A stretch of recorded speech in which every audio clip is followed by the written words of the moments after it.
La Bible en un an, la 181e journée, le deuxième livre des rois, chapitre 18, verset 13, au chapitre 19, verset 37, le livre des psaumes, chapitre 148, verset 1 à 14, le livre des proverbes, chapitre 17, verset 23 et 24, l'épître de Paul aux Galates, chapitre 5, versets 16 à 26.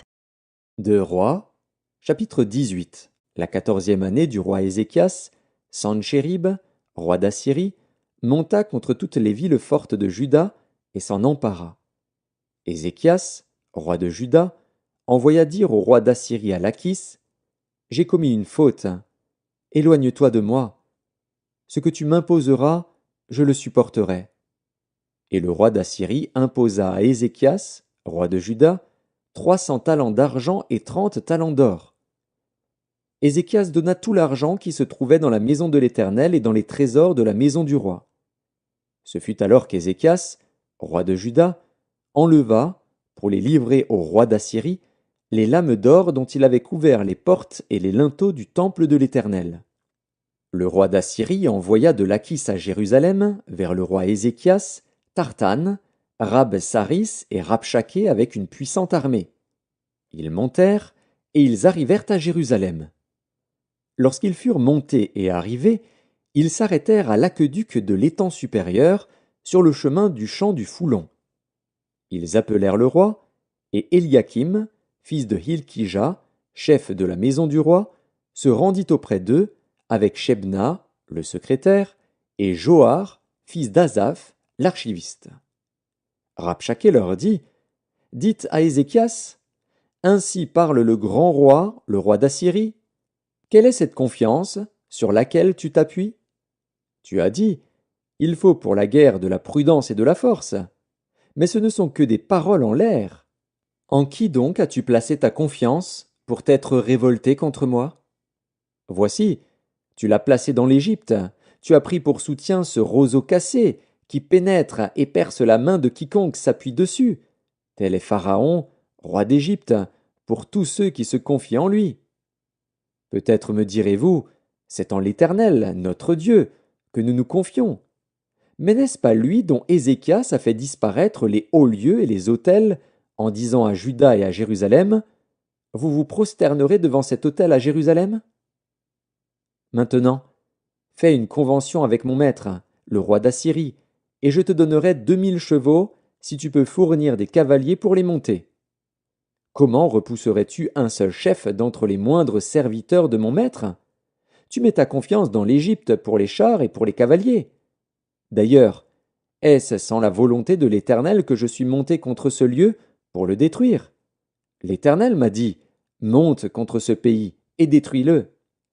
Éliakim, fils de Hilkija, Shebna et Joar dirent à Rabshaké: Parle à tes serviteurs en araméen, car nous le comprenons, et ne nous parle pas en langue judaïque, aux oreilles du peuple qui est sur la muraille. Rabshaké leur répondit: Est-ce à ton maître et à toi que mon maître m'a envoyé dire ces paroles? N'est-ce pas à ces hommes assis sur la muraille pour manger leurs excréments et pour boire leur urine avec vous? Alors Rabshaké, s'étant avancé, cria à haute voix en langue judaïque et dit: Écoutez la parole du grand roi, du roi d'Assyrie. Ainsi parle le roi. Qu'Ézéchias ne vous abuse point, car il ne pourra vous délivrer de ma main. Qu'Ézéchias ne vous amène point à vous confier en l'Éternel, en disant: L'Éternel nous délivrera, et cette ville ne sera pas livrée entre les mains du roi d'Assyrie.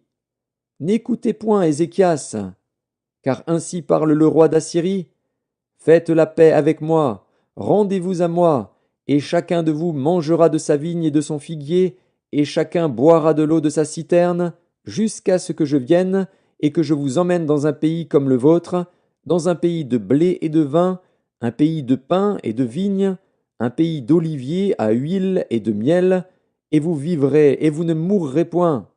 N'écoutez donc point Ézéchias, car il pourrait vous séduire en disant: L'Éternel nous délivrera.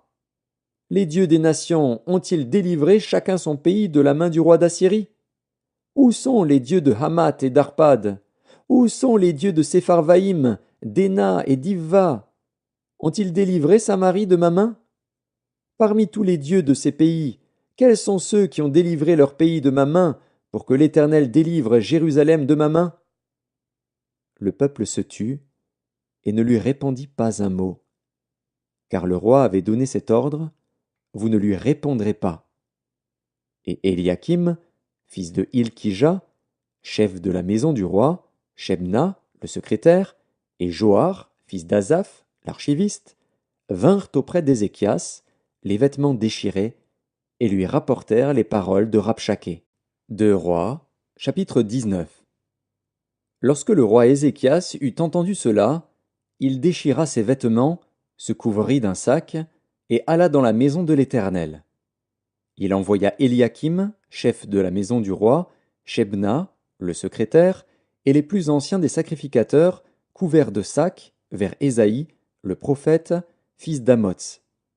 Et ils lui dirent: ainsi parle Ézéchias. Ce jour est un jour d'angoisse, de châtiment et d'opprobre, car les enfants sont près de sortir du sein maternel, et il n'y a point de force pour l'enfantement.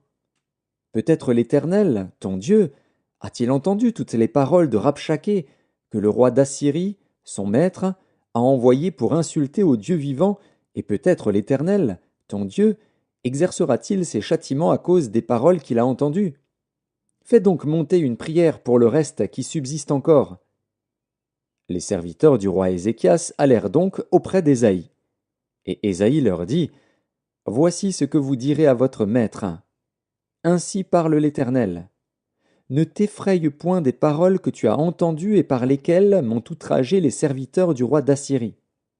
Je vais mettre en lui un esprit tel que, sur une nouvelle qu'il recevra, il retournera dans son pays, et je le ferai tomber par l'épée dans son pays. Rabshakeh, s'étant retiré, trouva le roi d'Assyrie qui attaquait Libna, car il avait appris son départ de Lachis. Alors le roi d'Assyrie reçut une nouvelle au sujet de Tiraka, roi d'Éthiopie. On lui dit: voici, il s'est mis en marche pour te faire la guerre. Et le roi d'Assyrie envoya de nouveau des messagers à Ézéchias en disant: vous parlerez ainsi à Ézéchias, roi de Juda: que ton Dieu, auquel tu te confies, ne t'abuse point en disant: Jérusalem ne sera pas livrée entre les mains du roi d'Assyrie. Voici, tu as appris ce qu'ont fait les rois d'Assyrie à tous les pays et comment ils les ont détruits. Et toi, tu serais délivré. Les dieux des nations que mes pères ont détruites les ont-ils délivrés? Gozan, Charan, Retsef et les fils d'Éden qui sont à Télassar? Où sont le roi de Hamath, le roi d'Arpad et le roi de la ville de Sepharvaïm, d'Héna et d'Ivva? Ézéchias prit la lettre de la main des messagers et la lut. Puis il monta à la maison de l'Éternel et la déploya devant l'Éternel, à qui il adressa cette prière: Éternel, Dieu d'Israël, assis sur les chérubins, c'est toi qui es le seul Dieu de tous les royaumes de la terre, c'est toi qui as fait les cieux et la terre. Éternel, incline ton oreille et écoute. Éternel, ouvre tes yeux et regarde. Entends les paroles de Sanchérib, qui a envoyé Rabshakeh pour insulter au Dieu vivant. Il est vrai, ô Éternel, que les rois d'Assyrie ont détruit les nations et ravagé leur pays, et qu'ils ont jeté leurs dieux dans le feu. Mais ce n'étaient point des dieux, c'étaient des ouvrages de main d'hommes, du bois et de la pierre, et ils les ont anéantis. Maintenant, Éternel, notre Dieu, délivre-nous de la main de Sanchérib, et que tous les royaumes de la terre sachent que toi seul es Dieu, ô Éternel. Alors Ésaïe, fils d'Amoz, envoya dire à Ézéchias: ainsi parle l'Éternel, le Dieu d'Israël. J'ai entendu la prière que tu m'as adressée au sujet de Sanchérib, roi d'Assyrie. Voici la parole que l'Éternel a prononcée contre lui. Elle te méprise, elle se moque de toi, la Vierge, fille de Sion. Elle hoche la tête après toi, la fille de Jérusalem. Qui as-tu insulté et outragé? Contre qui as-tu élevé la voix? Tu as porté tes yeux en haut sur le sein d'Israël. Par tes messagers tu as insulté le Seigneur, et tu as dit, avec la multitude de mes chars, j'ai gravi le sommet des montagnes, les extrémités du Liban. Je couperai les plus élevés de ses cèdres, les plus beaux de ses cyprès, et j'atteindrai sa dernière cime, sa forêt semblable à un verger. J'ai creusé et j'ai bu des eaux étrangères, et je tarirai avec la plante de mes pieds tous les fleuves de l'Égypte. N'as-tu pas appris que j'ai préparé ces choses de loin, et que je les ai résolues dès les temps anciens? Maintenant j'ai permis qu'elles s'accomplissent, et que tu réduises des villes fortes en monceaux de ruines. Leurs habitants sont impuissants, épouvantés et confus. Ils sont comme l'herbe des champs et la tendre verdure, comme le gazon des toits et le blé qui sèche avant la formation de sa tige. Mais je sais quand tu t'assieds, quand tu sors et quand tu entres, et quand tu es furieux contre moi. Parce que tu es furieux contre moi, et que ton arrogance est montée à mes oreilles, je mettrai ma bouche à tes narines et mon mors entre tes lèvres, et je te ferai retourner par le chemin par lequel tu es venu. Que ceci soit un signe pour toi. On a mangé une année le produit du grain tombé, et une seconde année ce qui croît de soi-même. Mais la troisième année, vous sèmerez, vous moissonnerez, vous planterez des vignes, et vous en mangerez le fruit. Ce qui aura été sauvé de la maison de Juda, ce qui sera resté poussera encore des racines par-dessous et portera du fruit par-dessus. Car de Jérusalem il sortira un reste, et de la montagne de Sion des réchappés. Voilà ce que fera le zèle de l'Éternel des armées. C'est pourquoi ainsi parle l'Éternel sur le roi d'Assyrie. Il n'entrera point dans cette ville, il n'y lancera point de trait, il ne lui présentera point de bouclier, et il n'élèvera point de retranchement contre elle. Il s'en retournera par le chemin par lequel il est venu, et il n'entrera point dans cette ville, dit l'Éternel. Je protégerai cette ville pour la sauver, à cause de moi et à cause de David, mon serviteur. Cette nuit-là, l'ange de l'Éternel sortit et frappa dans le camp des Assyriens 185 000 hommes. Et quand on se leva le matin, voici, c'étaient tous des corps morts. Alors Sanchérib, roi d'Assyrie, leva son camp, partit et s'en retourna, et il resta à Ninive.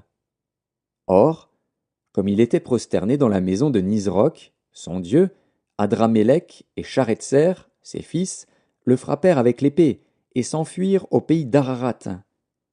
Et Esarhaddon, son fils, régna à sa place. Psaume 148. Louez l'Éternel! Louez l'Éternel, Dieu des cieux! Louez-le dans les lieux élevés! Louez-le, vous tous ses anges! Louez-le, vous toutes ses armées! Louez-le, soleil et lune! Louez-le, vous toutes étoiles lumineuses! Louez-le, cieux des cieux! Et vous, ô qui êtes au-dessus des cieux!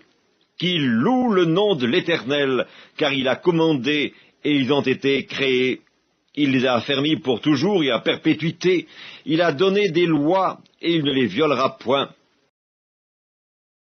Louez l'Éternel du bas de la terre, monstres marins, et vous tous, abîmes, feu et grêle, neige et brouillard, vents impétueux qui exécutaient ses ordres, montagnes et toutes les collines, arbres fruitiers et tous les cèdres, animaux et tout le bétail, reptiles et oiseaux ailés, rois de la terre et tous les peuples, princes et tous les juges de la terre, jeunes hommes et jeunes filles, vieillards et enfants, qui louent le nom de l'Éternel, car son nom seul est élevé, sa majesté est au-dessus de la terre et des cieux.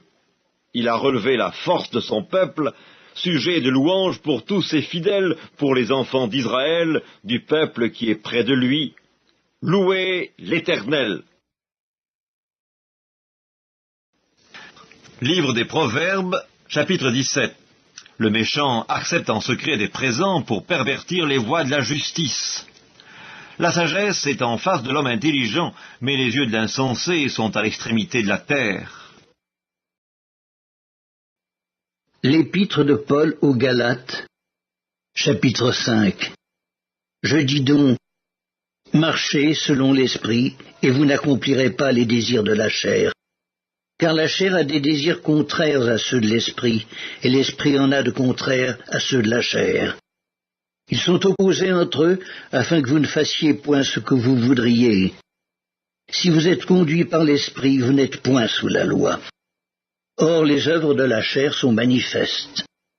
Ce sont l'impudicité, l'impureté, la dissolution, l'idolâtrie, la magie, les inimitiés, les querelles, les jalousies, les animosités, les disputes, les divisions, les sectes, l'envie, l'ivrognerie, les excès de table et les choses semblables. Je vous dis d'avance, comme je l'ai déjà dit, que ceux qui commettent de telles choses n'hériteront point le royaume de Dieu.